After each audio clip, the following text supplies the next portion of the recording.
Story 1. It was the perfect day for a camping adventure. The birds were singing, the breeze was mild, and I had a sense of serenity as I pitched my tent in the heart of the woods. Unfolding my map, I decided to take a hike to a hidden waterfall I'd heard rumors about. A local legend claimed it was a place of unparalleled beauty, and I was determined to find it.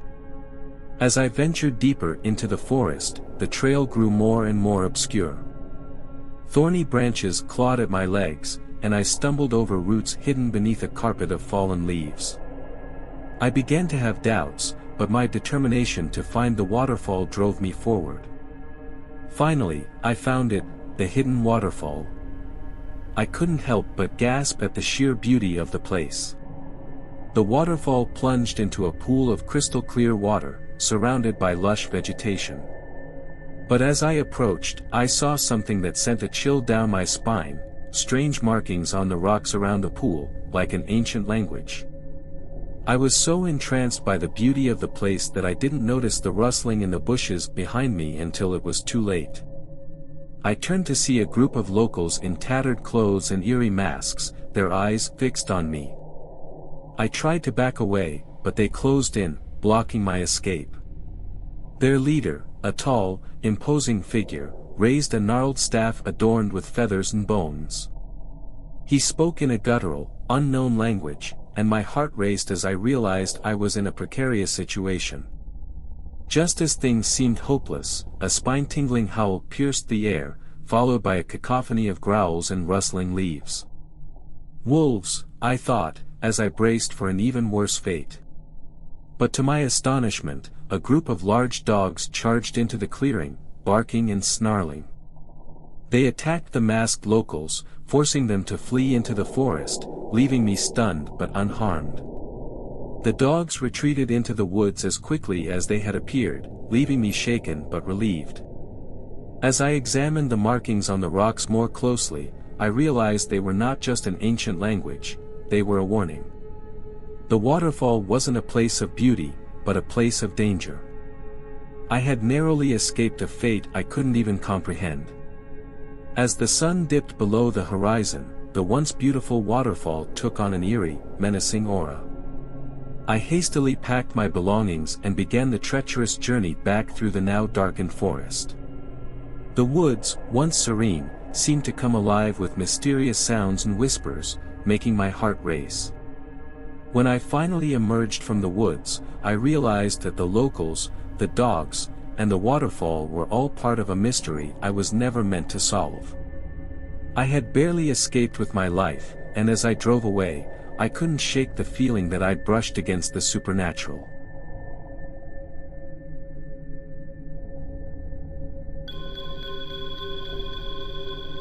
Story 2. My friends and I had embarked on a weekend camping trip deep in the heart of the secluded Blackwood forest. The moon was hidden behind a thick veil of clouds, casting an eerie darkness over the forest. As Sarah spun her tale, we couldn't help but feel uneasy.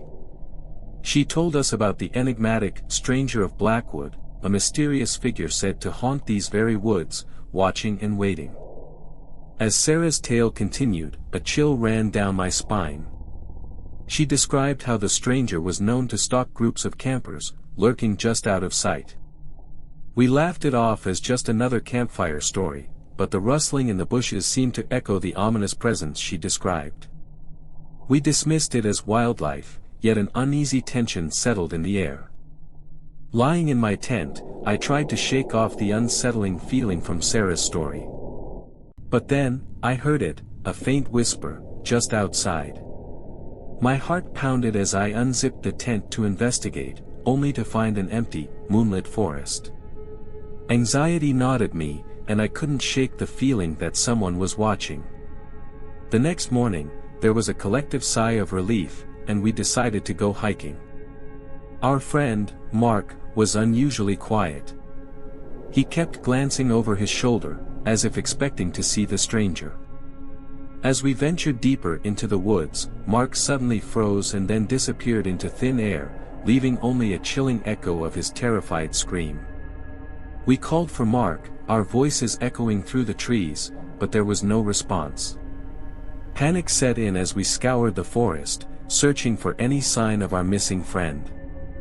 It was then that I stumbled upon a crude, weathered journal hidden beneath a moss-covered rock. Its pages told a sinister tale, detailing the stranger's obsession with our group. The journal described how the stranger had been stalking us since our arrival, documenting our every move. We knew we had to get back to the campsite and gather our things, but we felt the stranger's presence drawing nearer with each step. The woods seemed to close in around us, and terror gnawed at our every thought. As we hastily packed our belongings, the campsite was cloaked in a bone-chilling silence. Suddenly, Mark reappeared, disheveled and terrified. He claimed he had narrowly escaped the stranger, who had chased him through the woods, whispering dark promises of doom. With Mark back, we fled the forest, leaving behind our campsite and the stranger's journal. In the end, we never returned to the Blackwood Forest, and the memory of that horrifying weekend still haunts us. We may have escaped the stranger's clutches, but the feeling of being watched and pursued lingers, a reminder that some nightmares are all too real.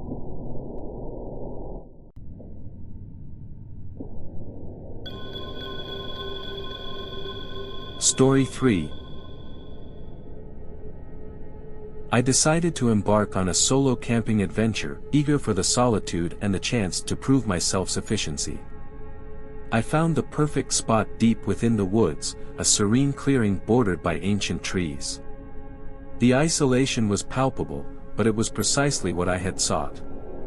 Night fell, and I set up my campfire, ready to prove to myself that I could handle anything the wilderness threw my way.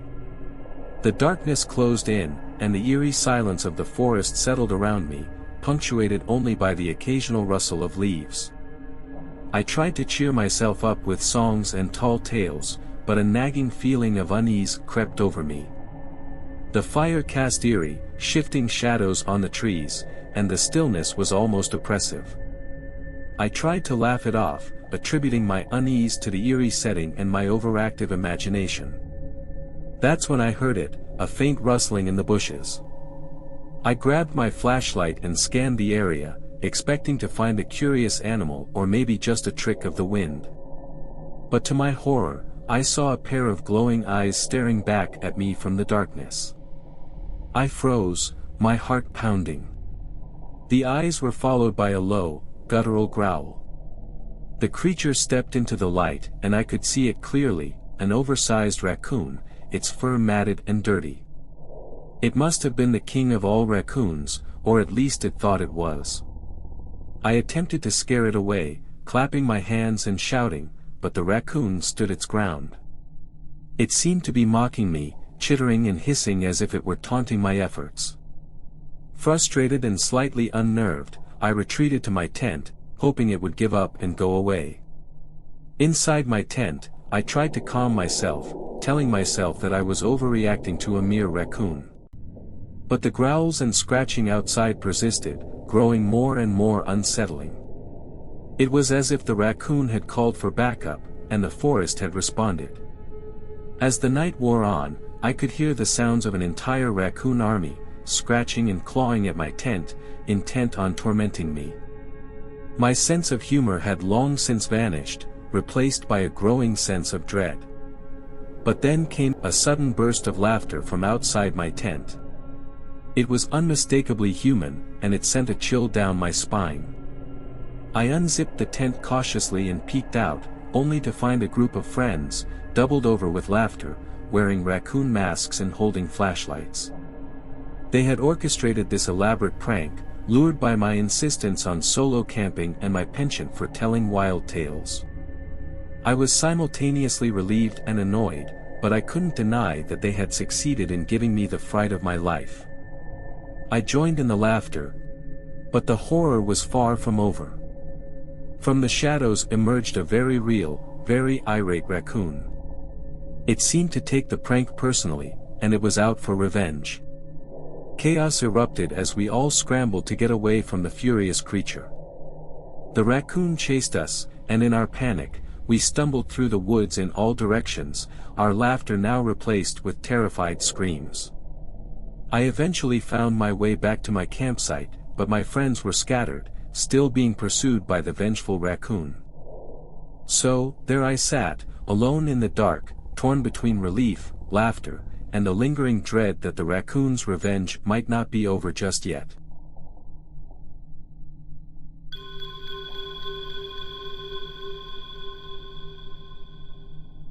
Story 4. It was a beautiful weekend, and I decided to head out to the woods with a group of friends. We found this amazing spot near a serene lake and set up our campsite, excited for a weekend of nature and adventure. The first night was perfect. We sat around a campfire, roasting marshmallows, and sharing stories. We all went to bed feeling content and looking forward to the next day's hiking plans. But little did we know that our idyllic camping trip was about to take a spine-chilling turn. It was the second night when things got weird. I woke up to a strange noise coming from outside the tent. At first, I thought it was just the wind rustling the leaves, but it soon became clear that it was something else. There was a low, guttural growl, and it sent shivers down my spine. I grabbed my flashlight and slowly unzipped the tent, peering outside. What I saw, I'll never forget. There, just a few feet away, was a pair of glowing, predatory eyes staring right at me. My heart was racing, and I could barely breathe. It was a massive wolf, and it was definitely not alone. I quickly woke up my friends, and we tried to make ourselves look as big and intimidating as possible, hoping the wolves would back off. But they didn't. They circled our campsite, still growling, and clearly, they were hungry or agitated. We knew we couldn't stay in the tent any longer. So, we decided to grab our gear and slowly back away from the campfire, keeping our eyes locked on those wolves the entire time. It was the most nerve-wracking thing I've ever experienced. I mean, it was just like something out of a horror movie. We managed to get to our cars, which were parked nearby, and spent the rest of the night in there. The wolves continued to prowl around the campsite, and we could hear them occasionally howling in the distance. It was a long and terrifying night, but eventually, the wolves left, and we were safe.